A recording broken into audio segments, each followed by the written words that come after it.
honest sentences reveal about the life you're carrying right now? What pieces of you are hidden beneath titles, to-do lists, and the tired reflexes that show up at 5 p.m. every day?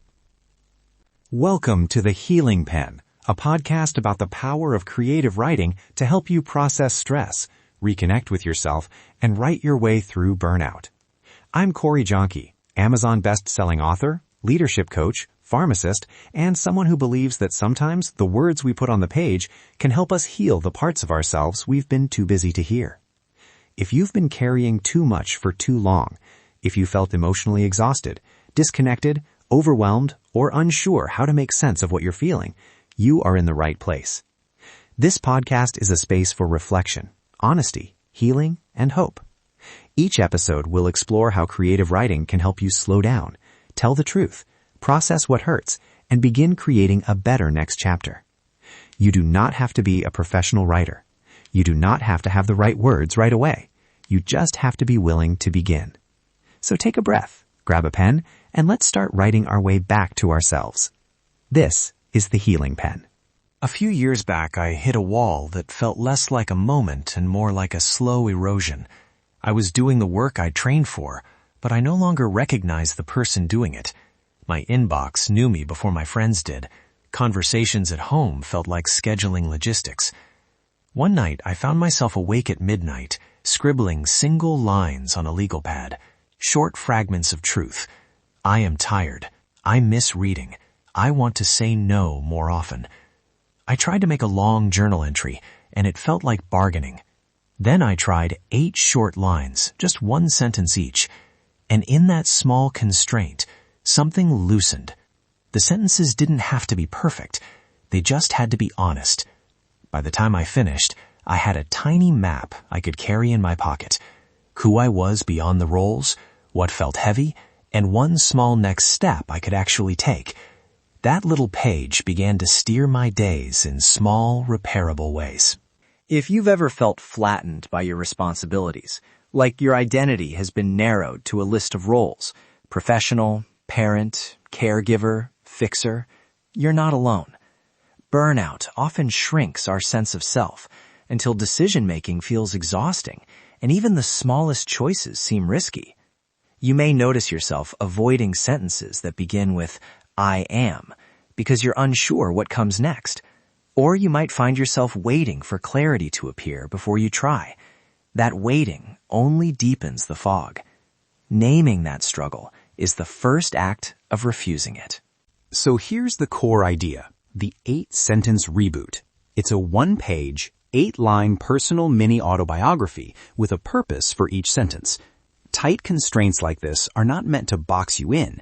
They're meant to free honesty.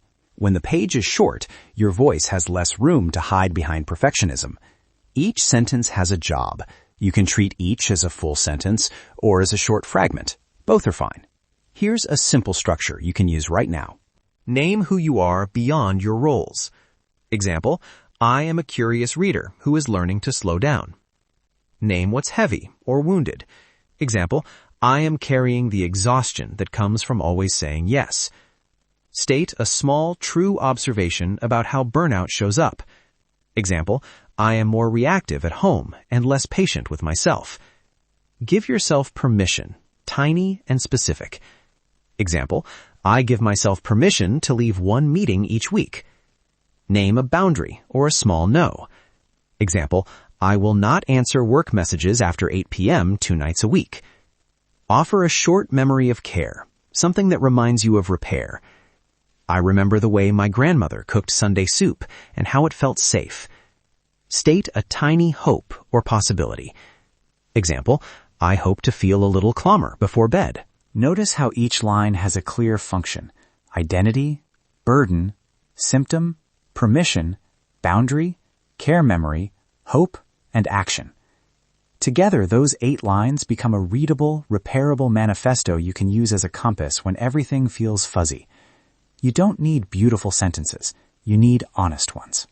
Now let's do this together. I'll guide you through each sentence, give you a few moments to write, and remind you, first drafts are messy, and that's the point. If you need to combine lines or use fragments, go for it. If you finish early, let the last lines breathe. If this feels impossible, write one word for each line. The work is in the attempt. Ready? Take a breath. Sentence 1. Name who you are beyond roles. Think past your job title or obligations. Who are you at your core? Or who do you want to remember you are? Write one sentence. Sentence 2. Name what's heavy or wounded. What weight are you carrying that you haven't named? It can be specific or simply a feeling word. One sentence. Sentence 3. A small truth about how burnout shows up for you. Notice behaviors or rhythms that feel off. Keep it brief. One sentence. Sentence 4. Give yourself permission. What's one tiny, radical permission you can grant yourself? Make it simple and specific. One sentence. Sentence 5. Name a boundary or a small no. What you will not do or what you will limit in the next week. Keep it actionable. One sentence. Sentence 6. A memory of care. What small image or memory reminds you that repair is possible? It could be a smell, a place, or a person. One sentence. Sentence 7. A tiny hope or possibility. Don't make it grand. Make it believable. One sentence.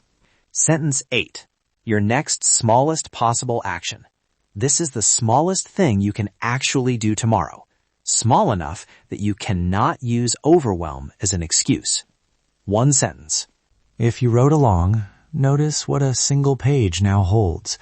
A name for who you are, a recognition of what's heavy, and a tiny instruction for moving forward. Keep this page somewhere you can see it. On your desk, taped to the bathroom mirror, saved on your phone. It's not a contract for immediate transformation. It's a compass for small repairs. Remember, roughness is not failure. The point is to finish and to return. A couple of quick variations. If 8 feels restrictive, try 4. Combine identity and memory, or permission and boundary. If 8 feels like too much, write one word for each line. The structure is flexible. The honesty matters more than the exact form. If perfectionism whispers that your sentences aren't good enough, thank that voice and keep writing anyway. Before we wrap, a short recap. Constraints-free honesty. Small actions rebuild trust with yourself. And a single page can become a steady touchstone when burnout narrows your map of self. You do not need perfect words. You just need honest ones. If you want a better life, you have to write yourself a better story. If this episode gave you something to think about or a practice you can use, I invite you to visit CoreyJohnke.com, where you can download the 8-Sentence Reboot template and a short journaling guide to help you repeat this practice over time.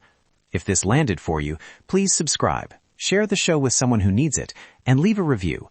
Those simple actions help more people find this space and begin their own journey back to themselves. Thanks for spending this time with me on the Healing Pen. Before you go, here's your reminder.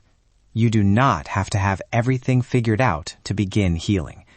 Sometimes clarity comes after the writing, not before it. Until next time, take a breath, pick up the pen, and trust that even a few honest words can begin to change the story.